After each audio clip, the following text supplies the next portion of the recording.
The Norfolk, Virginia-based George H.W. Bush and the San Diego-based carrier Carl Vinson both deployed in January with air wings equipped with a developmental technology that allows them to better control lift, making landings safer and more precise.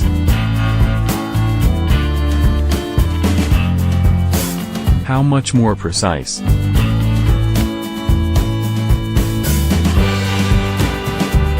So much, pilots attached to the ship told military.com, that it's causing their arresting cables to wear unevenly.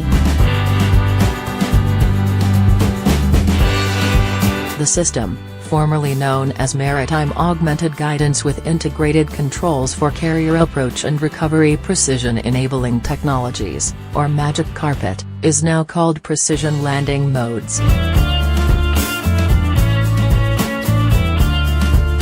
It uses what's called dynamic lift control to take some of the burden of last-minute, high-stakes adjustments off pilots, who can focus on their flight path and let the aircraft adjust accordingly.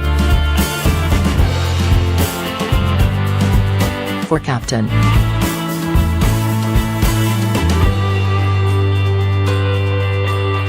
James McCall, commanding officer of Carrier Air Wing 8 aboard the Bush, one of the key improvements to the status quo that precision landing modes offers is the luxury of fewer power adjustments as the aircraft nears the carrier.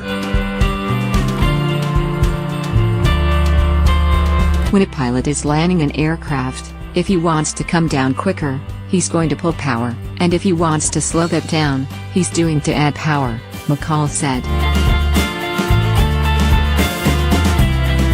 As you get closer to the back end of the ship, any power off correction tends to get folks' hair raised a little bit.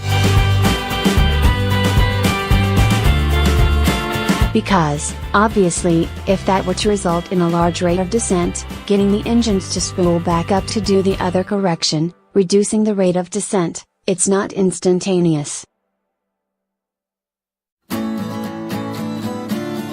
With PLM flight control logic, the descending FA-18 Hornet or EA-18 Growler will use its flaps to help control rate of descent, allowing for a more consistent throttle speed and fewer manual corrections. On the Bush, a Nimitz-class carrier, pilots have 786 feet of flight deck to work with, less than a tenth of a traditional runway length. But the requirements of landing are far more precise. Pilots told military.com they needed to fly the nose of the aircraft through an imaginary box about 1 foot across in order to properly align their descent and snag a landing cable. On a dark night, Hornet pilots have described the experience of executing such a landing on a carrier as emotional. One pilot assigned to the Wing Strike Fighter Squadron 87, the Golden Warriors, which flies the FA-18E Super Hornet, said the use of the new technology had caused accuracy rates to skyrocket, so much so that the target arresting cable, usually the second of 3 on the Bush, was wearing out faster than the others and had to be rotated. "We were statistically too accurate," said Jojo, the training officer for VFA-87, who asked to be identified by his call sign. Vice Admiral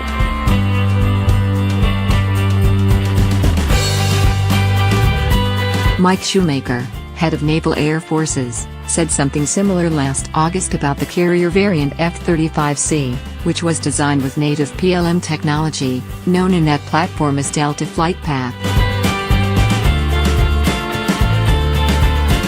They were landing in the same spot on the runway every time, tearing up where the hook touches down, he told a Washington, D.C. audience about field testing of the capability. So we quickly realized, we needed to either fix the runway or adjust, put some variance in the system.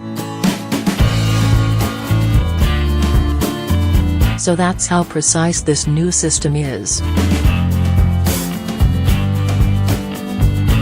Aboard the Bush, McCall said the system had reduced landing touchdown dispersion by about 50%, a remarkable improvement in accuracy.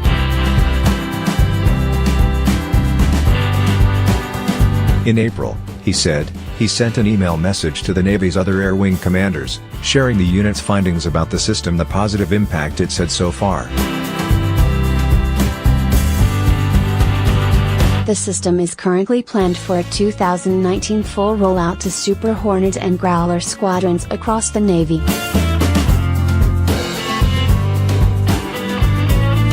McCall said the only element the current system lacked was full redundancy as a failsafe.